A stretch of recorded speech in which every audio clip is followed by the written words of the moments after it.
शिरपूर देशभरात स्वातंत्र्य दिनाचा जल्लोष सुरू असताना दुसरीकडे धुळे जिल्ह्यातील शिरपूर तालुक्यात 8 वर्षीय चिमुरडीवर झालेल्या लैंगिक अत्याचाराच्या घटनेने संतापाची लाट उसळली आहे। या प्रकरणी तालुका पोलिसांनी आरोपी अनिल काळे वय 28 व्यवसाय हॉटेल याला ताब्यात घेतले असून त्याच्या विरोधात गुन्हा दाखल करण्यात आला आहे। घटनेची माहिती पसरताच संतप्त नागरिकांनी आरोपी काळे याच्या शिरपूर साखर कारखान्याच्या समोर असलेल्या हॉटेलची तोडफोड केली।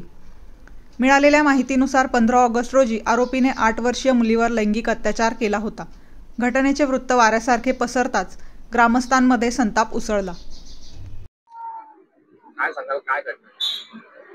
15 ऑगस्ट स्वातंत्र्य दिनाच्या दिवशी तालुक्यातील दहिवद या गावात एका आदिवासी अल्पवयीन मुलीवर जो काही बलात्कार झाला आणि त्या मुलीची परिस्थिती सध्या अत्यंत गंभीर अवस्थेत आहे।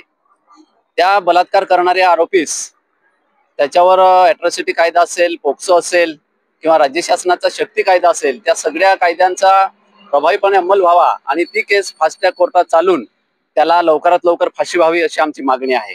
या सदर घडलेल्या घटनेचा आम्ही बिरसा आर्मी आणि शिरपूर तालुका आदिवासी समाजाच्या वतीने तीव्र निषेध व्यक्त करतो आणि स्वातंत्र्य दिनी ही जी काही अमानवी मानवतेला काळिमा फासणारी जी काही घटना घडली आणि वारंवार आदिवासी समाजावर अशा अत्याचाराच्या बलात्काराच्या घटना घडतात याचं चिंतन करण्याची वेळ ही समाजावर आलेली आहे। आणि या संदर्भात आम्ही पोलीस प्रशासनाला निवेदन असेल आणि सोमवारी मूक मोर्चा काढण्याचं आदिवासी समाजाच्या वतीने नियोजन चालू आहे आणि त्या मूक मोर्चाच्या माध्यमातून आम्ही आरोपीला फाशीची मागणी करणार आहोत। प्रसंगी जर कठोर कारवाई झाली ना तर रस्त्यावर उतरून आंदोलन देखील करण्यात येईल।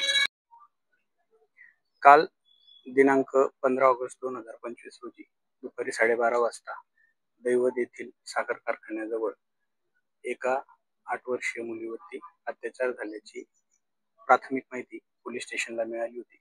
त्याच्यानंतर आम्ही त्या माहितीप्रमाणे खात्री करून पुढील 1 तासात जो तेथील आरोपी होता त्या आरोपीला ताब्यात घेतलं। नंतर पीडितेला पुढील उपचारासाठी शिरपूर रुग्णालयात आणि त्याच्यानंतर धुळे येथील शासकीय रुग्णालयात दाखल करण्यात आलेला आहे।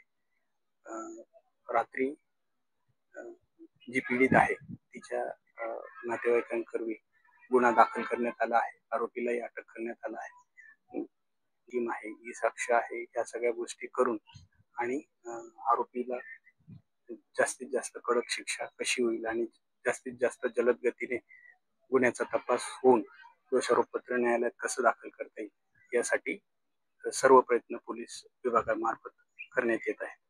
आरोपीचे